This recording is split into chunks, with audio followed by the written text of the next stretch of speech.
you have great handouts here, and we really need to ask Juan about those 10 critical components of talent development. I just also want to say one thing, too. We are seeing a huge influx of employed professional managers and executives at the 5 o'clock club. So your employees are looking.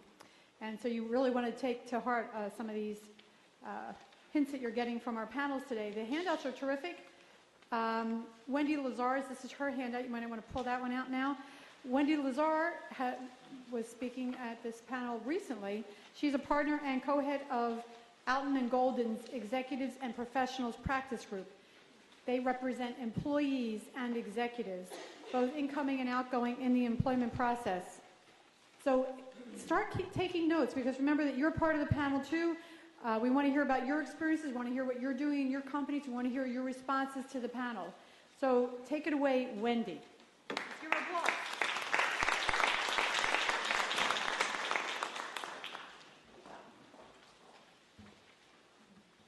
Hi, thanks for having me this morning. It's really a pleasure to be here. I guess I come from a different perspective, but I can say that Jeannie and Juan share a lot of my major points. So I'm also going to try to go through not only what you have in your hand, but maybe try to make some additional points that are not in there. I represent a lot of CEOs. I represent a lot of employees across all industries. And I listen to what they're saying because I have no choice. They come into my office and they pay me to have me listen to them.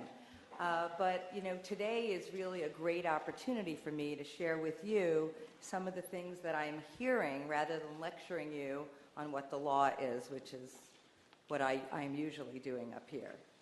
I have a list of 12 ways to retain talent in a competitive and difficult economy.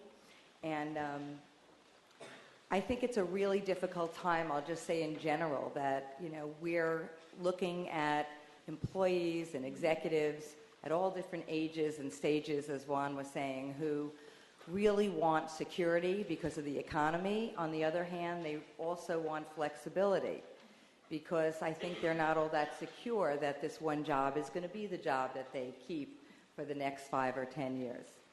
And these are always things that are very important, I think, for companies to recognize. The first one on my list is listen to your employees. And without repeating again what Jeannie said, which I thought was great, monitoring their concerns, suggestion boxes, all of that, the fact that HR listeners really need to hear what the employee is saying, to really hear what a complaint is. If there is a complaint, excuse me, I have terrible laryngitis and I'm going to be watering. I'm sorry about that. But hearing what's going on in the workplace and really taking it seriously. If there's a chronic bad manager, you can't really ignore it because that bad manager is going to infect the workplace. And it's just going to be a matter of time before talent starts walking out the door. And I can't stress enough to you how many times I've sat there and said, you know, did you complain to HR? Yes. And everybody knows this person is an equal opportunity abuser, but they've done nothing about it. They've done nothing about it. And, you know, I've said to them, you know what, even in the stage where they're still at the job, I'll say things like, try to have a cup of coffee with the HR person. You don't have to go into the office and make a formal complaint. Start talking to them too and listening to what their concerns are. So I think it's a two-way street. Number 2 on my list is really be honest and prepare them for change. I know by the hands that went up at the beginning that we're all experiencing a great period of change, layoffs, bankruptcies, mergers, IPOs, a lot of different situations, and a lot of these are very private, and the HR person can't make an announcement. But there are ways of communicating, especially to top-level talent, that things are going to change, and try to get them to work with their employees to prepare them for change. There were some great suggestions that were already spoken about. Kate has a wonderful list of things that you can do in terms of coaching, outplacement, lots of different ways of handling that. And I think the most important thing I also heard from this panel is really again, the flexibility of skills. If you know you've got somebody who's fantastic, and they may not be fantastic in the new company that's on the horizon, see if you can translate those skills. Give them another chance to shine in a different area. Work with them to get them trained in this new area. Because I think we all know that a great employee is worth the time, better than going out in the marketplace and necessarily starting from scratch. Consider offering key employees retention agreements.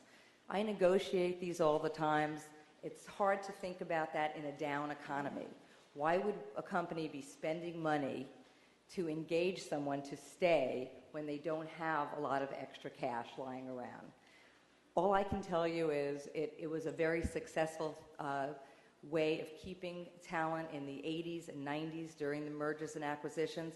I don't think you have to spend huge dollars, but I do think you need to tell your top talent that you're going to invest in them for the next year. You're going to tell them, that we'd like to engage in a retention situation because we don't want you worrying about your job. We don't want you out there talking to recruiters 24 hours a day instead of doing your job. And doing your job may actually save your job and other people's jobs. So, even if it's an at-will employee, a retention agreement, and again, it doesn't have to be 3 times their bonus, but it recognizes that they're doing a great job and you need them to stay. Evaluating and rewarding employees, I think, was covered very, very well. I would only say again, if you can't give a promotion level increase to an employee, even though they're doing a great job, it shouldn't stop you from doing something to recognize that employee. At my firm, we give a silly marketing plaque award every month to an associate who has gone out of their way to get great press for our firm, who has spoken like I'm doing today, but usually in front of legal organizations. We have a big bureau of these plaques, and these associates are so proud of these plaques. It doesn't translate necessarily into dollars, but it makes them feel great about what they're doing. Be objective and consistent in how you treat employees. I think I hear this all the time. Someone's been playing favorites or pitting one employee against another. This environment is one where that happens all the time.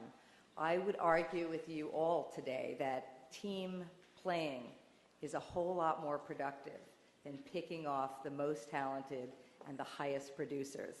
Working in a team changes morale and makes people feel like the organization cares about all of you, no matter who's on top and who's in the middle and who might even be on the bottom. Respecting employees' privacy and private lives. I'll also argue that that person who's working 100 hours a week needs HR to go into their office and say, you need a vacation. It may cost you a little money not having that person around, but it's amazing what happens when people who work that hard and they're in my office every day actually get some downtime and reflect on what they can be doing to better the company. Don't email them, don't BlackBerry them, don't send them faxes at their hotel in Montauk or in East Hampton. Don't play into their own driving force of needing to be around. It doesn't help. It really is about balancing and work-life balance. I don't care how old you are. I think we all need that. Whatever generation you're in, you need that work-life balance and that sense that you still have a private life. And it also really matters in terms of if you're downsizing and those people are going to lose their job. They want to spend time with their family. They don't want to wind up furious with you because you took away all their private life and private time and then you fired them. Really bad combination. Providing, I'm kind of moving around a little bit. I may be skipping over a few of them, but providing a severance plan at the beginning of employment. This is something that obviously is not necessary, but in my experience, when people know from the start of a job that there is a definite severance period that they're going to get if they lose their job, They tend to feel a lot better in this kind of an environment.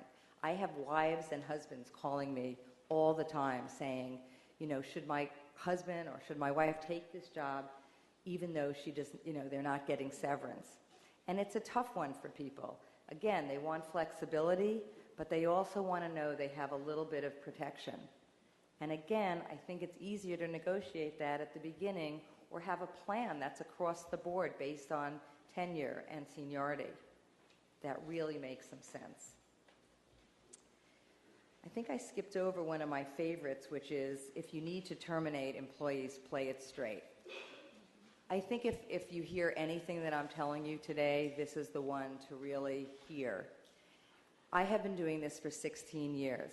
I have so many friends, like the people in this audience at HR companies, that have been doing a wonderful service for me for 16 years. They make the most awful mistakes when it comes to terminating employees. They make up something that didn't really happen to these employees, or they feel they have to tear them down to justify the termination. This is the case with even high-level, at-will employees. As you all know, if you're at will, you can be fired for any reason or no reason, as long as the reason is not discriminatory. If you terminate someone and you're telling them that they've really failed, when indeed they haven't really failed, but you think that's the right thing to say, you're going to get an incredibly angry person. And that's the person that's going to go looking for a lawyer and bring, if they're in a protected class, bring an action against the company. I know that none of us can take away the anger and the feelings that people have when they're fired. But I'm telling you, saying that, you've been fabulous. We've promoted you, you've been fabulous. Wish we could have you, would love to have you come back to this company instead of trying to disengage and tell them that they just didn't do a good enough job. I mean, if it's true, it's true. But I can't tell you how many times it's not true. And I've literally called HR people and said, God, I'm making so much money from you guys, but it hurts me. Stop sending employees, my way. It really is something that I've just seen over and over again. Finally, I think the last few points are identifying problems and resolving disputes before they become lawsuits. This is really a tough area. I know that. I know as a lawyer that HR managers are really stuck between a rock and a hard place. You know there's a dispute. You know there's an employee who's unhappy. If you don't bring it to the general counsel's office or you don't bring it to your insurance company, you're going to be left holding the bag. So when I want to talk about this, knowing that that is the reality for very many people in this room, I'm still going to say, as our award, Mr. Cohen got his award for kind of going a little bit further and making those challenges really work for the employees. I think there's a compromise. I think you can sit down with an employee while there's a dispute going on. You can really do your due diligence with the business, who's looking at you as a pain in the neck, but so what? That's your job. I think you can really find out what's happening. You may absolutely prevent a huge dispute or a lawsuit. Excuse me. But it means committed due diligence to that situation. Once the situation goes outside of your office, there will be people talking to this employee and probably talking to their counsel who don't know this person, don't know what their strengths or weaknesses are, don't really understand what happened in this situation or what happened with the business person. It's just really important. It goes back to listening. Don't raise the volume too quickly. I say that to my clients every single day. I say, don't ratchet up. You can ratchet up, but you can ratchet up, but you can't ratchet down. I say the same thing to you. Don't make everything, don't run to outside counsel on the slightest thing. You'll turn this small situation into a very difficult problem. Consider ADR, dispute resolution. I am such a fan of mediation. I believe strongly it should be voluntary, but I think it is a fantastic way of dealing with employee disputes. It's worth every penny. I know that because I know the difference in mediation as opposed to litigation and the costs. Finally, my last topic is be nice to an employee's attorney. I say that because I'm really nice. I'm really a nice person. I am a tough litigator when I have to be, and I'm a tough negotiator when I have to be, but the truth is, I start every conversation with HR or opposing counsel by saying, how can we resolve this? How can we come to terms? We're not looking for the moon, we're looking for equity. Can we discuss this? And I'll tell you, the people that go along with that are the people that I meet over and over and over again in the workplace. You know you're going to see me again. I represent a lot of people, and especially in certain industries. So that's my last bullet, is to be nice.